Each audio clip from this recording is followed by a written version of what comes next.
Hi, this is Jordan. And I'm Brian, and you're listening to The Quality Varies.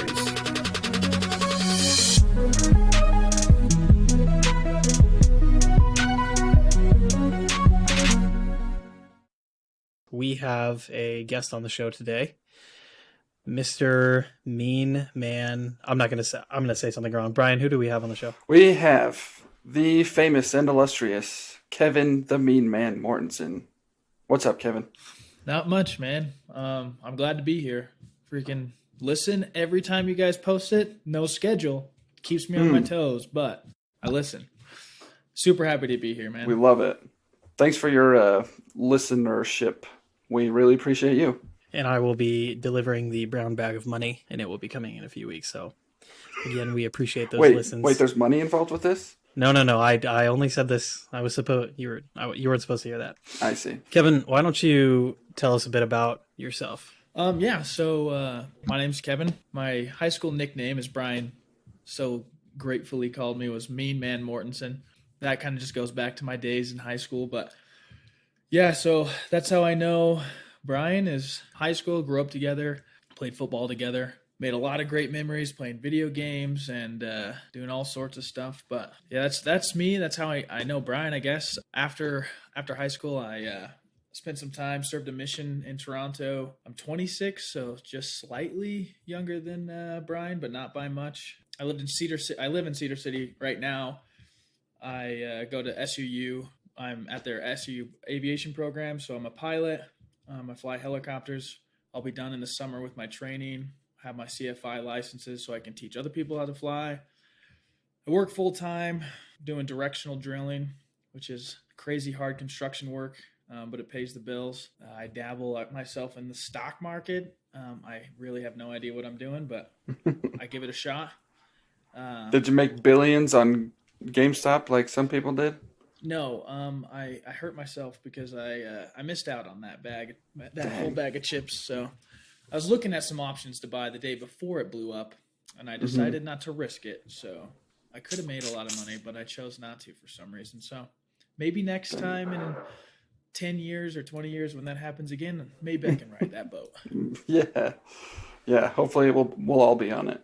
You could have been with us when we all felt the pain of I dropped my Tesla stock the day before it jumped, and so there's always something to feel pain on in the stock market. That is to be sure. You mentioned you played football with Brian. What position did you play? So in high school, I played offensive lineman and defensive end, and then I played a year at Dixie State, and I just played on the defensive side of the ball there. So I looked a lot different in high school than I do now, for sure. But we'll get into that later. Give me the same answer, but let's just hypothetically say that I have no idea what any positions in football are, except for the quarterback. So what did you do in football?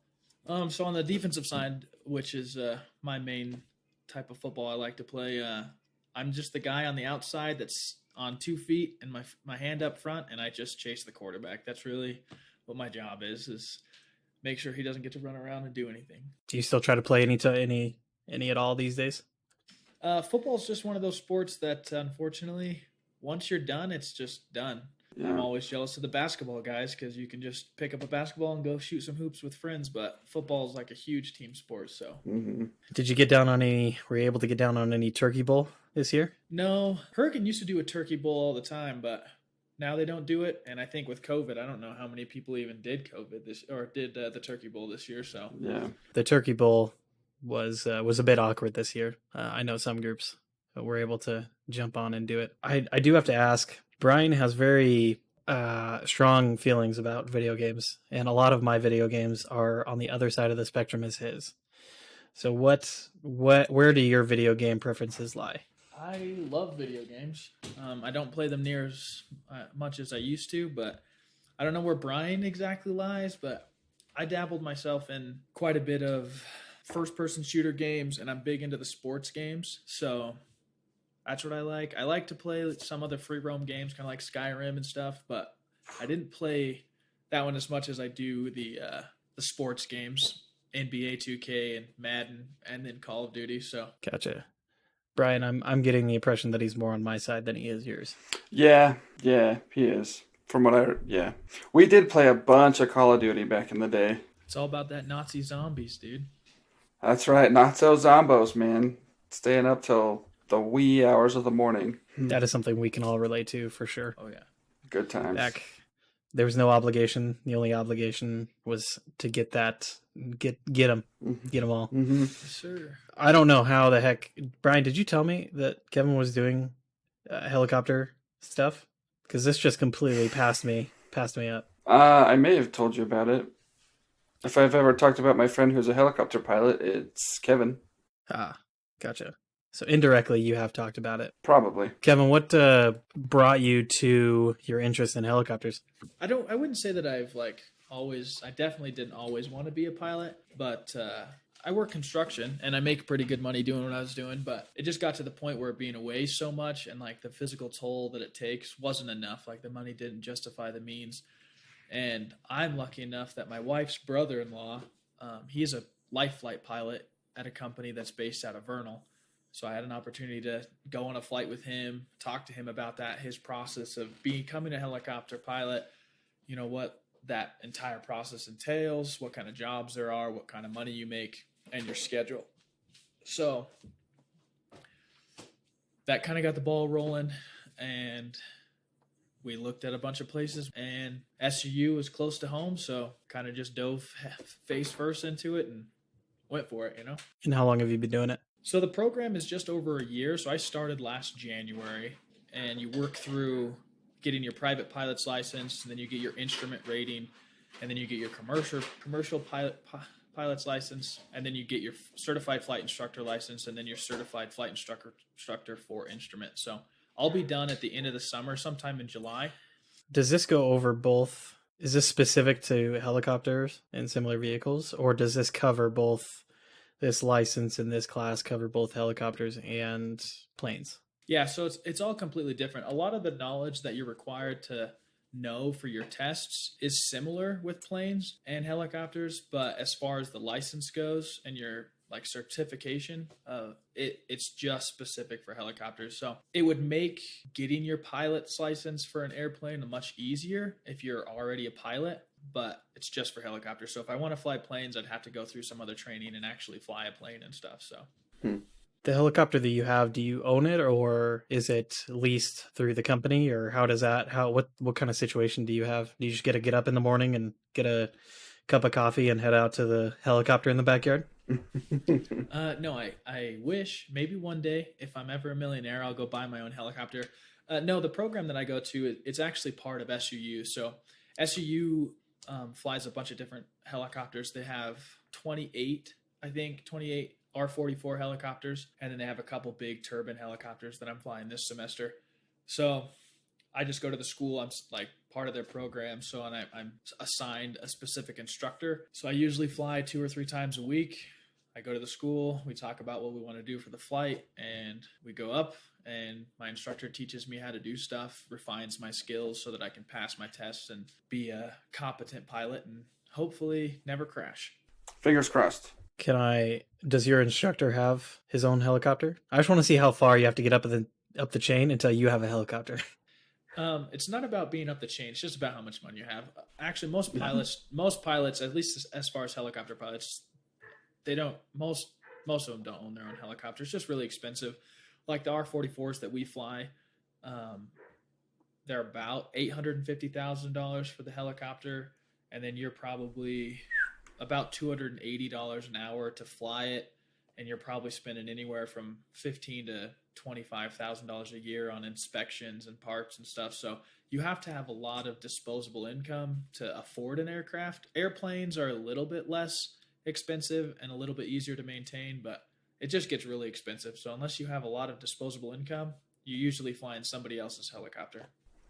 Sad days. I mean, $850,000 is easy, but I don't want to mess with that $25,000 a year maintenance cost. So yeah, I mean, if $850,000 is easy, I mean, maybe I need to change what I want to do for school. Yeah, what are you doing? Can I have a loan, Jordan? Yeah, we actually make a lot of money on this podcast. I just don't disperse it. Oh, I see. I mean, that's what I would do. Yeah. Yes. I see. No, that makes sense. I get it. If I remember right, you just wanted this to be an audio journal for your children. And so I just took that. I just took that as the mark for I keep the money and you keep the memories. Definitely what I want now. There's definitely no incentive that you have to have money for your family at this moment. Nah. That's not the impression that I'm getting for you. Nah, none. Nope. We are just fine. Brynn, what you've known Kevin for it sounds like since high school? Yeah, since elementary school, really. I remember Kevin moved in like down the street in like third grade, right? Yeah. I was born in Hurricane, but I spent some time in St. George, so I think it was third grade. Mr. Olson's class was when I was back in Hurricane. Mm-hmm. Yeah, and then like we were just like friends down the street. You went to charter school for like a couple of years, right? I did. That was, I believe, fifth grade and part of sixth grade. It was part of that good old Mormon school. Yeah. Actually, that didn't last for super long, but Good times. gave it a shot. Yeah, all through middle school we played football. There was a little division because there was two different football leagues, and so there was like the one football league and the other football league, and we happened to be in separate leagues. But I mean, once we got into high school and started playing for the high school, it was just one big happy family. And really, ever since freshman year, we just hung out all the time after that, if I remember right. Yeah. What Brian's not telling you is there was two different football teams, but I was actually on his football team for a little while, and I was horrible.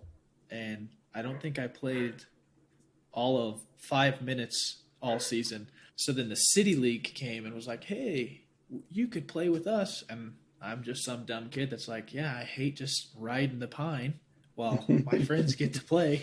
So I went and played for the other league, which I got to actually play. So, I mean, there's no hard feelings, but yeah, and when we were freshmen, I'm getting some hard feelings. I'm getting some hard feelings.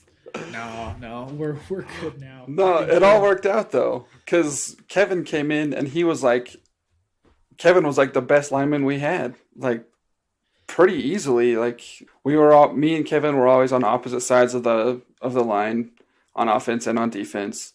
And man, that right side was so strong. We always ran to the right side. If there was a run up the gut or off tackle, it was always off Kevin's side. So whatever happened in the City League turned out great for Kevin and for the team. Yeah, Brian's a little too kind there. I mean, we did run up to the right a lot, but Brian's side was hindered by an underclassman playing guard, which is the position right next to him. So we're not going to run it over there because Thurman Joe or whoever they put there is not very good. So it was a revolving door of juniors of underclassmen filling in, but it's all good, man. I'm just saying, Kevin, this is if you need to let off some steam about Brynn, this is your time. This is the place to do it. No, there's no steam. Yeah, we became really good friends like in that freshman year of football, really. When we all came together, just started hanging out a lot. Then spent a lot of time doing track and stuff, and then that's kind of where our friendship made its bonds. And here we are. I live down in southern Utah. He lives up in northern Utah now, but we still talk quite a bit and see each other every once in a while. So yeah, I saw you over Christmas and met your baby. That was a lot of fun, man. Yeah. So you listened to the previous episodes, and so you know how myself and Brynn know each other.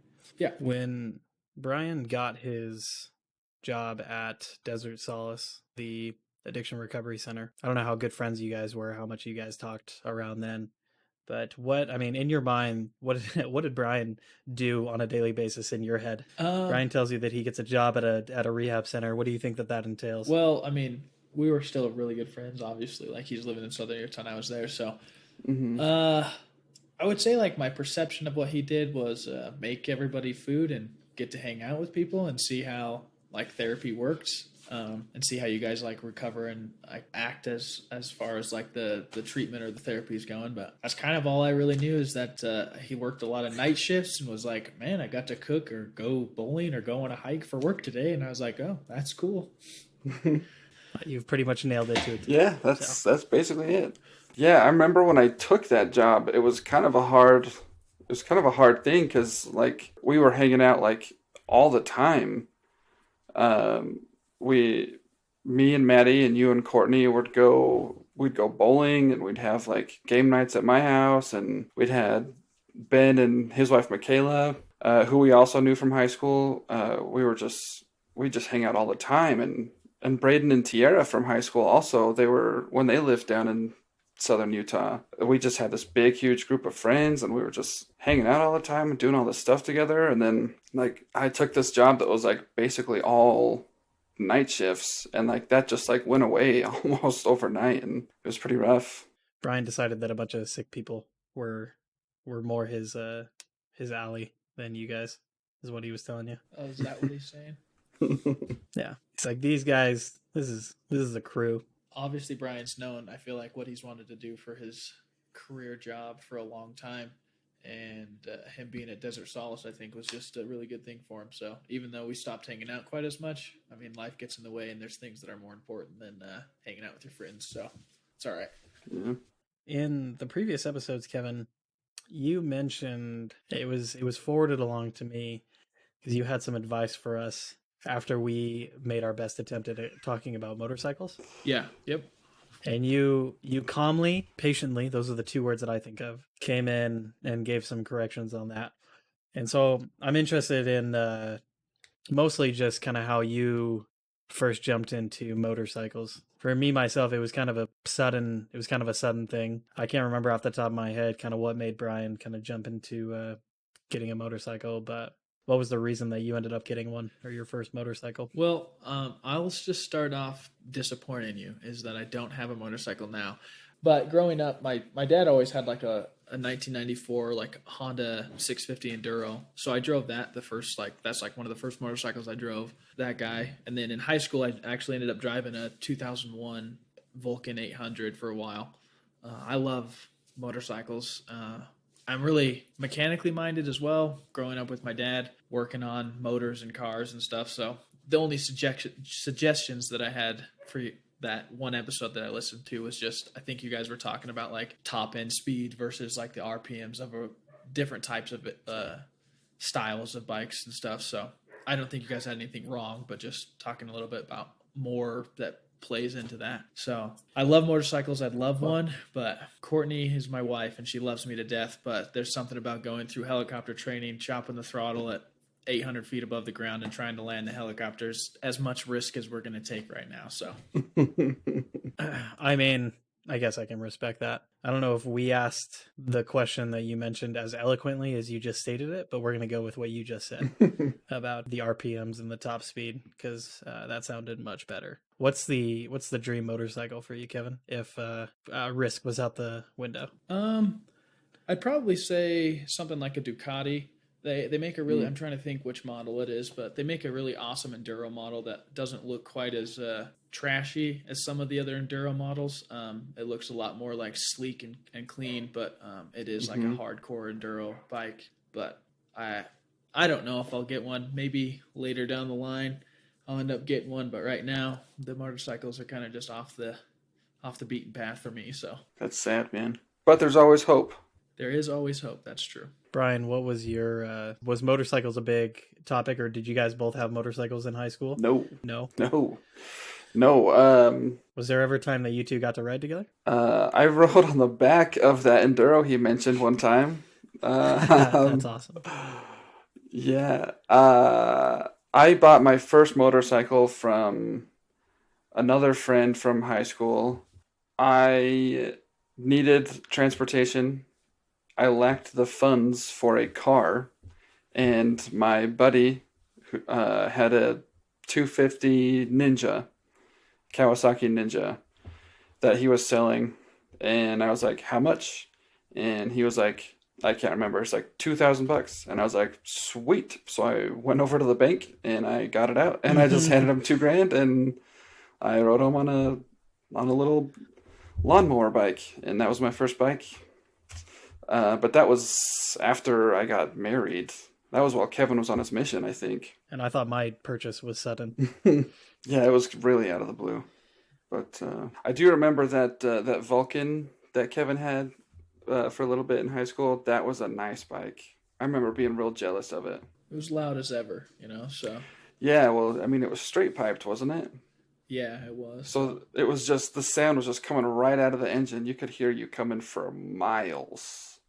Yeah, I remember sneaking out all the time doing shenanigans in high school, and I would always have to Shenanigans. push it like 10 blocks away to start it up so my parents didn't wake up, or shut it off and coast all the way home so that no one Yeah. heard me come home. Oh man. And what's the difference? You said it was straight piped. What are the other options? Because for somebody that owns that at one point had 3 bikes in his garage, I had know nothing about bikes. Yeah, so straight piping that is actually really easy to do a bike, but most states make it illegal, like Utah's one of them.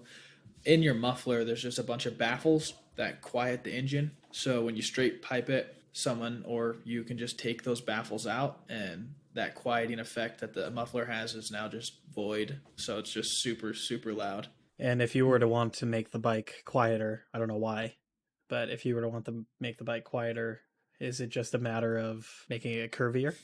Is that a professional term? No, the curves don't really have much to do with the sound. It's just like the baffles. Like if you look down the end of your tailpipe, there's stuff in there, and you can usually take those out and buy like nicer baffles, and it's supposed to quiet the sound, or that they'll be longer or shorter. So the sound waves moving through all those baffles get quieted and dampened down, so only some of them make it all the way through, and that's what makes it quieter. So the curve of the pipe doesn't really matter much, but Gotcha. I was going to be really impressed if just putting like an L-shaped pipe on that thing was going to make it quiet. unfortunately not. I mean, most of the curves are Nah. usually to get it away and down from the bike, and some bikes that just looks cool to add extra little like twists and turns to them, I guess. So Kevin, we talked earlier today, and you had mentioned to me before you had asked me to train with you, and you ran 13 miles today. I did, yeah. You're training for a half marathon, which I think is like 14. Well, it's like 12 miles more than any person should run. Yeah, so I ran a half marathon today. It's 13.1 is a half marathon, so Yeah. I'm just working on my pace. Trying to get to do it in an hour and a half, because if I can do it in an hour and a half, then all I have to do is do it twice in a row, and I can qualify for the Boston Marathon. But Wow. that's a little ways down the road. Wow. So, you mentioned that you looked a lot different in high school. I can vouch for that. What possessed you to change your fitness mentality from like weightlifting and like bodybuilding to running marathons? So the first thing is I'm a very money motivated person, no matter what it is. Like if you tell me I can make an extra $20, doing any number of things, I'm probably going to do it, whether it's real estate or stocks or my job. I'm like very money oriented. So the first thing, like in high school, I was 250, 270 pounds or whatever. So I was a lot bigger than I am now, because right now I'm sitting Yes. around 200 pounds. Mm-hmm. So the first things, my wife's family had a weight loss competition in January of 2019, and everyone had to pay $100, and if you won, you got $600. And I was like, that's worth $600. I could lose some weight, and I probably need to anyway. So for the first 3 months of that, like I lost a crazy ton of weight. I dropped from like 275, 280 down to like 220 pounds. I won the competition, got an awesome prize, obviously, winning that $600. And it was around that time when I was thinking about becoming a pilot. And one unfortunate thing about helicopters is the heavier you are, the more expensive it is to run the helicopter. So I needed to drop from like 225 down to 190 so that I could make a flight weight for the school and save like $75,000, $80,000 in my training. So I didn't really have much of a choice of like, this is going to save me money. So I'm going to just start running like crazy, go pretty hardcore on my diet. And it took me an entire year, but I ended up actually weighing like 179 a year after starting my diet. So I lost over 100 pounds. So it's pretty crazy. Jeez. Yeah, man. I remember during that weight loss competition with your in-laws, we went over to your house for a barbecue or something, and I was like, Kevin, what's wrong with you? Like, you were just completely different. It was a very drastic change, but yeah, that's awesome, man. Yeah. I mean, one unfortunate thing for me is I lost weight everywhere, but the first And probably the last weight that I lose is like in my face. So if I stop dieting for a while, I stop running. It only takes a week or two, and my wife is always like, I can tell you haven't been running, or I can tell you haven't been eating very well, because Oh my face man. starts to Nice. get all chubby. So Oh, when I started dang it. losing that, my whole face changed a ton. So a lot of people were like, "Are you sick? Is something okay?" And I'm like, "I'm fine." What a weirdly effective call out. If your face changes so quickly, if you're not on top of stuff. Oh yeah. Yeah, now you got to worry about the dad gut like me. I've been doing like a lot of body weight exercises just to focus on my core to suck back in my dad gut because it got embarrassing to look at, I think. Yeah, I mean, I'm not perfect either, obviously. Like right now, the school probably should weigh us more often, but they don't. So I made my weight so that I could fly in a slightly smaller helicopter, save some money. And then when we bought our house this last October, I did not give a rip about running. I didn't give a rip about my diet for like from October pretty much to January. So I gained a decent amount of weight. So I'm just trying to get back down in case they surprise me with like, hey, step on the scale, you know? Mm-hmm. Yeah, dang man. That's awesome though. So how old is your baby now? So Clay's just over 2 months now. Man, He's almost 3 months, my wife tells me Okay. right now. So gotcha. Well, good. How's that? How's having a baby? it's a completely new experience, that's for sure. It's exciting and terrifying all at the same time. Not having a lot of sleep is terrible, but I have a wonderful wife, so she takes care of him most of the time at night, and then I usually just am a jerk and sleep through it all and ask her in the morning if he slept good or not. Yeah, I've been there. That is a really not very. That's one thing that's not very talked about is that like the mental struggle that a dad goes through by not helping the baby, and just like the immeasurable increase of love that husbands have for their wives, that when they take such good care of the babies. Do you feel like that? Oh yeah, 100%. I feel like I got to like I'm still getting to know in ways like a new side of my wife, which is exciting and new. And yeah, it definitely deepens like the love and care that I have for her, seeing her how she acts towards Clay and like how she can take care of him, and shows me a lot of the strengths that I didn't know that she had there before. So it's exciting. Yeah, that is awesome. I love babies. I love my babies. I love when my friends have babies. And I just got so excited for you guys when Clayton came, because when I've had babies, that's just been such a special time for me and Maddie to grow closer together as a couple, and then as parents who now have this squishy little wiggly person to take care of, and getting to know the baby more. It's just a wonderful, wonderful time, and I'm really happy for you guys. Yeah, man. It was definitely a wonderful time having him and getting him here actually. And although I'm frustrated a lot of times when he won't sleep or when he's fussy, we're happy to have him all the time, man. It's just like a crazy experience, and it's a whole new world now. Yeah, definitely. Yeah. I don't have many more questions, but and I don't know how long you guys have to record, but I do have one more question. Probably the biggest question that I have is how did you get the nickname Mean Man? So I think it was our freshman year. Was it our Yes. freshman year? Yeah. Yep. All right. We filled out some sort of paper. Do you remember what it was even for? I think it was like a getting to know you thing for football, so the coaches could get to know our personality more or something. Yeah, it was something like that. We filled out like I don't even remember what was on the thing. I don't either. But for some reason, I decided I was going to be the cool kid, and at the top where it was your name, not even a question, but clearly it probably should have been put as a question. I might have put it down correctly, but I just put Kevin, the Mean Man Mortensen. And one of the seniors, I think, got a hold of it or read it and said it in practice or did something, and that was my life for the rest of my next 4 years. Yep. Yeah, I think Coach Homer, the head coach, even like mentioned it at the beginning of practice. I can't remember what he said, but he said "mean man" and like pointed at you, and then like everybody just started laughing, and then that was it. That was your nickname. And your parking space in the parking lot had you always had "mean man" on it, and it was great. I Yeah, loved that's it. crazy. I forgot about my parking spot having it Yeah. say that. Yeah, I really owned that, I guess. So Yes. yeah, that's how I You got sure it. did. Oh, it was such a good story. It was funny. It's funny to be there. I just want to know, you guys had a coach named Coach Homer? Yes.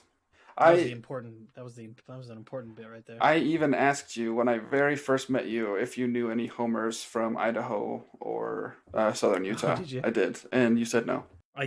I'll admit, I get that question so many times that it probably just got washed amongst all the others. Yeah, no, I get it. Kind of back to the helicopter and motorcycle stuff. Yeah.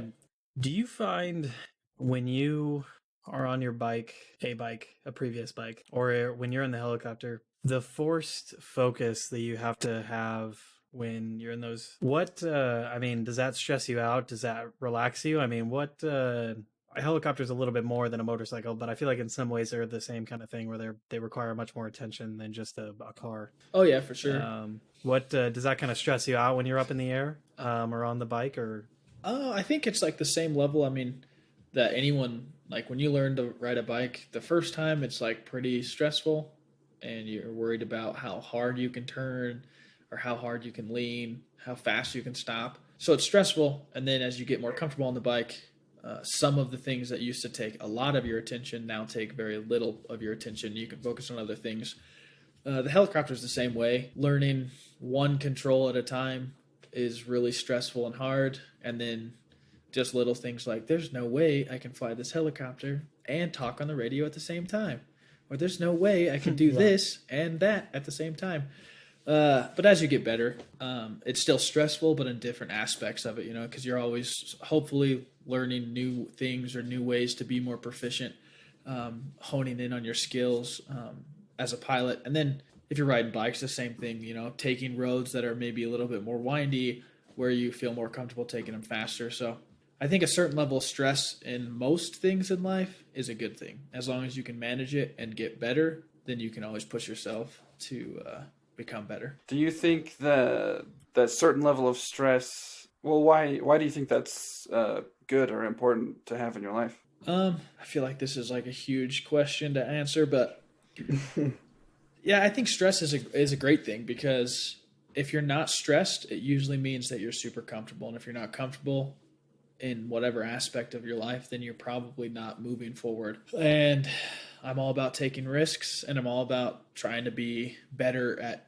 everything that I'm doing. So if I'm not stressed, it probably means that I'm complacent where I'm at, whether it's with my school life, my work life, my pilot life, whatever it is. If I'm not stressed about anything, I'm probably not moving forward. So I think that level of stress in your life is a good thing, because it always keeps you moving in a direction where things are always going to be getting better and better. And hopefully you can look back one day and be like, oh my gosh, that was really hard. But in hindsight, it wasn't really that bad, and I have a great life now because of it.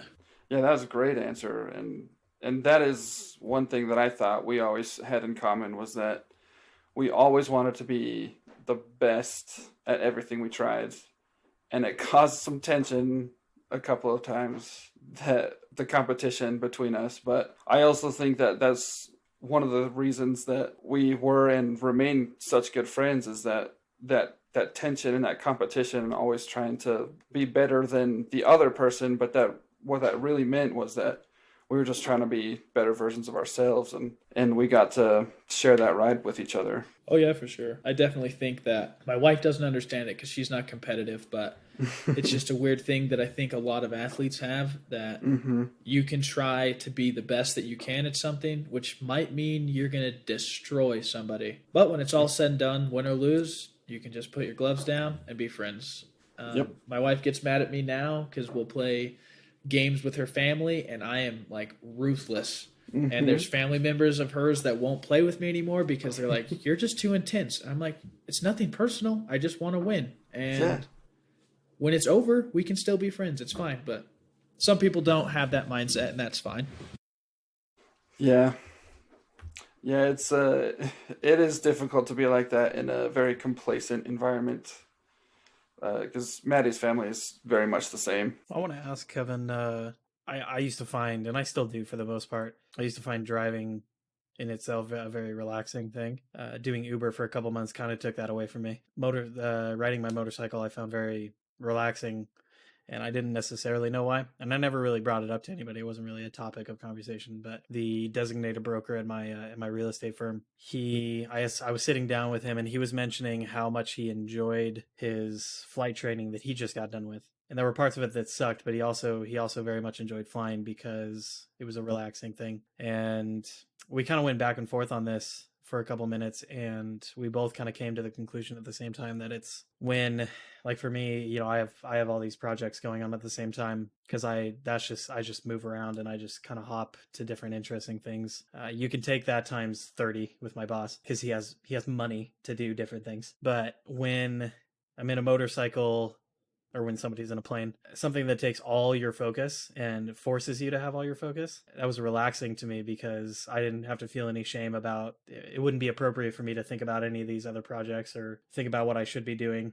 instead, because the only thing I should be thinking about right then and there is just how to maneuver this motorcycle safely or how to maneuver this plane safely. Does that resonate with you at all? You got a lot of things going on. I mean, you're a relatively new homeowner. You got this class that you're continually going through and progressing in to become a better pilot. You're a husband, you're a father. Is there something relaxing about just like getting in and just this is taking your whole attention? Yeah, there definitely is. It goes both ways though, a little bit with especially being in a helicopter. Planes, I make fun of them all the time because I mean, not that it's definitely a skill to be able to fly an airplane, but when you're flying a helicopter, if you're going in VFR, which means everything you can see everything and it's totally fine, it can be very relaxing. You can get to look outside and see things in a way that most people in America don't ever get to see. Most people in the world don't get to see the type of views that you can see. So it's very relaxing in that sense, but it doesn't take very long in a helicopter to just be completely worn out. Like I did a night flight a couple nights ago, and we flew like 5 hours, and I literally was like felt like I wanted to fall asleep when we got back. I was just like, as soon as we shut down the helicopter, I was like, I am beat. And part of the reason of that is that like obviously you're in the air, so you're anywhere from a couple 100 feet to a couple 1,000 feet above the ground. If something bad happens, like a check engine light comes on, you can't just pull off on the side of the road. And especially in a helicopter, like if we have an engine failure, we're on the ground in 45 seconds. Like that's as fast, like that's as slow as we can fall out of the sky. So an airplane, I make fun of them all the time because if they lose an engine, they can just pull out their checklist, turn around, glide back to the airport. Obviously, that would be a stressful situation, even in an airplane. But for us, like it's one thing you always got to be thinking about, like where can I land? Where can I do this? Where can I do that? Because if it does happen, it's like blink of an eye. You have to be ready for it. So after just a little bit of flying, you get a little tired of that because your mind's never stopping. It is a release from other things in your life because yeah, I have to think about this, so all the other things I'm doing I don't have to think about anymore. So it is an escape from those things, but it is tasking.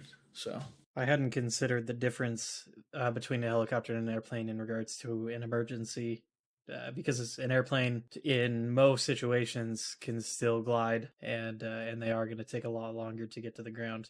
I can definitely see you do not have that kind of time to go through a procedure all written out and written all neatly. That's good. I mean, that's a kind of a cool little thing that I didn't really think about before. definitely. That's one thing that I tell people. Like, I have a cousin, I'm trying to convince him to come be a helicopter pilot. If you're a thrill seeker, like, that's the main part of your training is you practice. You go 700 to 800 feet above the ground, and you literally cut the engine off, and you practice just falling and landing the helicopter without an engine, which is bonkers. And it's a thrilling ride. The first few times you do it, it's really scary, but you figure it out. But it's super, super fun, So, Wow. Yeah. I didn't even know that was possible in a I mean- helicopter. yeah, it's possible. It's just there's a lot of things you got to do to get down to the ground safe. So there's a lot of people will we have all sorts of indicators in aircraft. Airplanes have them too, attitude indicators and airspeed indicators and altimeters, and people will have pictures, or they'll have a brick that says auto rotation glide indicator. In the event of an engine failure, throw out the window and follow it to the ground. Nice. That's good. That's pretty awesome. My last question for you, Kevin, unless this arises more questions, but you've heard us talk about D&D a little bit in our shows. First off, have you played in the past? I have never had the opportunity to play D&D. Well, I might have had the opportunity. I've never taken the opportunity to play. What has been your, like, you've heard us talk about it a little bit. What in your mind, kind of like I asked you about Brian's work, what in your mind is D&D?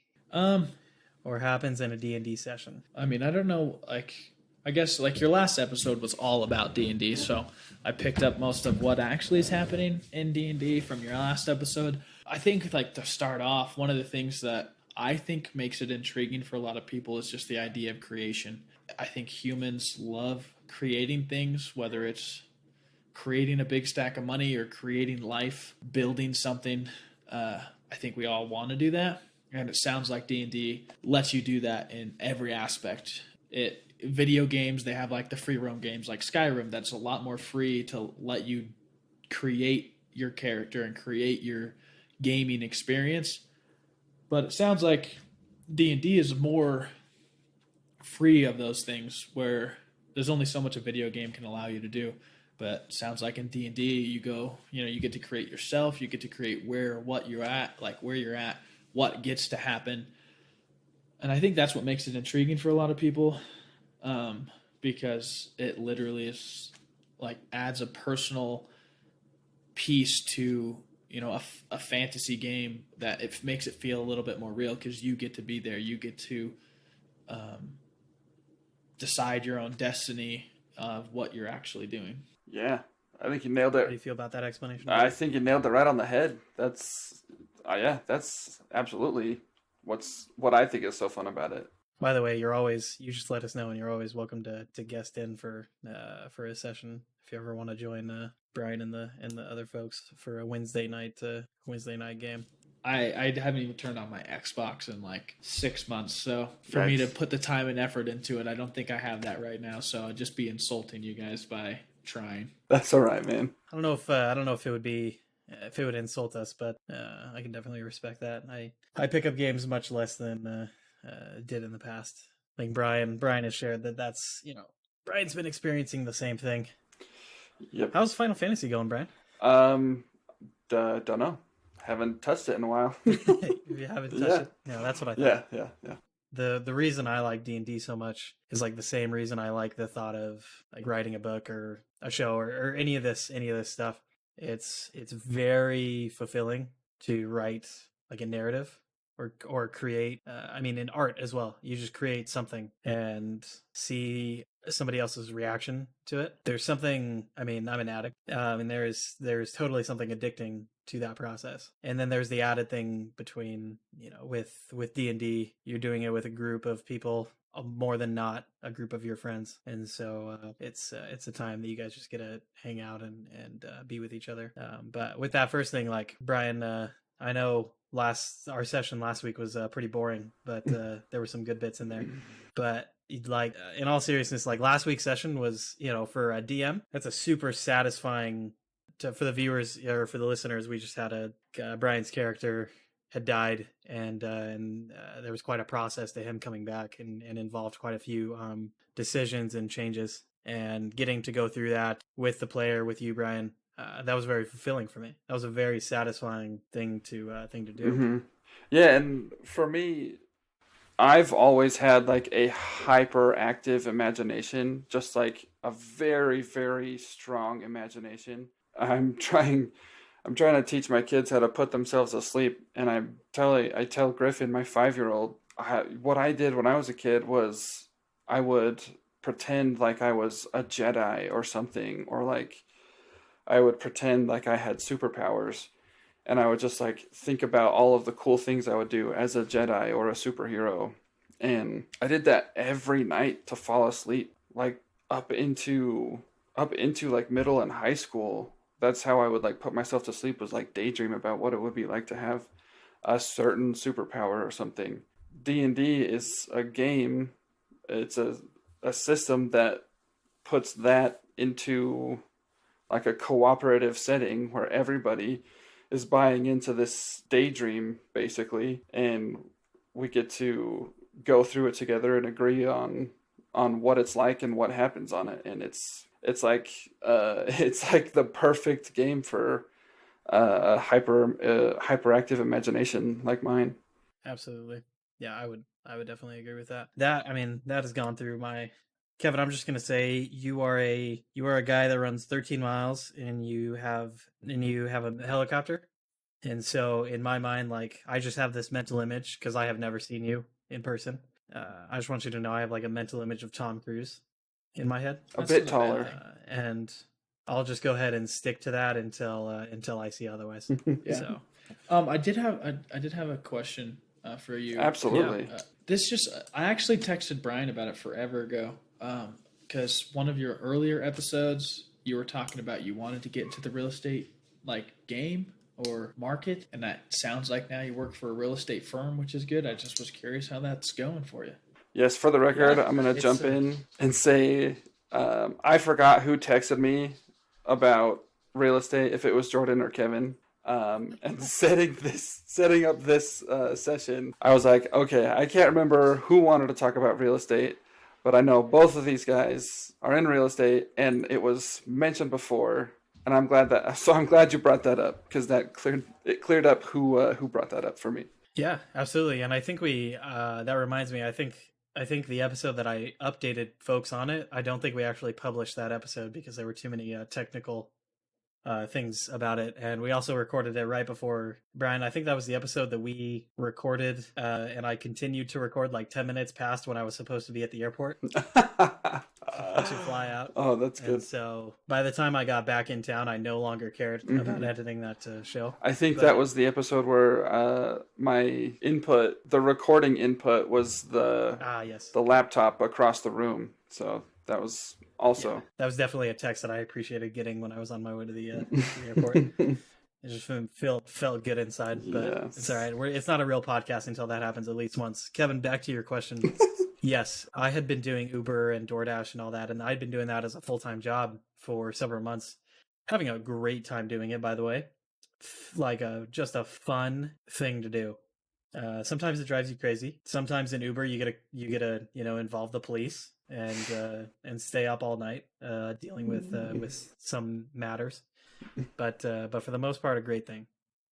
But I had a family member that was also in Idaho that was getting into real estate, and I had just been for the longest time fascinated by real estate because there was just so much to it. I love jobs and work that just there's just no way that I'm gonna get to the point where I quote unquote learn everything. So real estate, that's just the apex of I'm never gonna learn everything about real estate. And so back in like April of last year, when the pandemic really started kicking off, or it was a little bit later than April, but I said to myself, I was like, all right, I'm not doing Uber anymore. I'm just gonna sit in my house for the summertime, and I'm just gonna learn real estate, and I'm gonna take this course. And so I learned it. I got picked up by a firm as soon as I got my license, which I'm very grateful for and blessed. And I've been doing real estate since September in Southeast Washington, and that's been a great experience. I'm not in the capacity of a full like agent right now. We're doing it a little bit differently, and it works out for me in that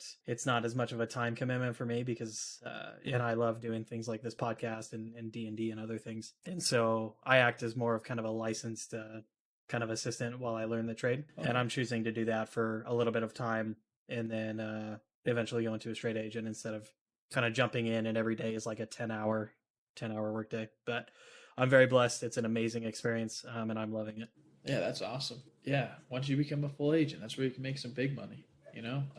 Are you ever going to look into like not just like selling, but are you going to like personally try to buy and get into real estate as an investment that way? Yeah, it's I found that it's kind of a joke that it's hard to start learning about real estate and not. Once that's the only barrier. Then you just want to jump into it. There's so much money, and that's just another, we talk about I'm never going to learn everything about real estate and personal investment, whether it's commercial or just like rental and multifamily and stuff. That's a whole ball game in itself. But yes, I I have some specific goals lined up, and some specific things involving, me, the first house I get, eventually being a place that I can use for income, and I have full intentions on personal investment. I'm perfectly accepting that the plan might change by the time I have enough money, but for now, that excites me, and I like the possibility of that, and so that's the plan for now, and yeah, it is an exciting thing. I definitely agree with you on that. Well, sweet. Do you have any other, Kevin? Do you have any questions for? I imagine over the years you've probably exhausted Brian by now, but do you have any questions for Brian or myself? No, I don't think I have any questions for him. Just same thing. I feel like I tell him a lot of times. Good luck with freaking going to school in Texas, and I mean, in not a joking way. Obviously, I wish the best for him, and that'd be awesome. And it'd just be a bummer that he lives a little bit farther away. But I don't think I have any other questions. I'm just glad that I was able to come on the show. It's exciting. So thanks. Yeah, We've man. gone through video games, football, helicopter, running, a marathon. Crazy, by the way. I'm just gonna get that out there again, even if it's a half marathon. I think we've taken into account almost all spectrums and a lot of different lifestyles between the three of us. Brian, what were you saying? Oh, I was just saying thanks for coming, man. And thanks for supporting the podcast. It means a lot that you listen to it, and yeah, just thanks for being here. Well, sweet. Well, we will wrap up here. This episode will probably get posted, even though they sound like they're busier than I am. This episode will probably still be posted sooner than when I am responsible for it. Somebody else is going to give a go at editing the show, and so if you see this, if anybody sees this episode in February, that means I probably did not do it. Thanks for listening, everybody, and thanks Kevin for joining us on the show. Yeah, thanks for having me.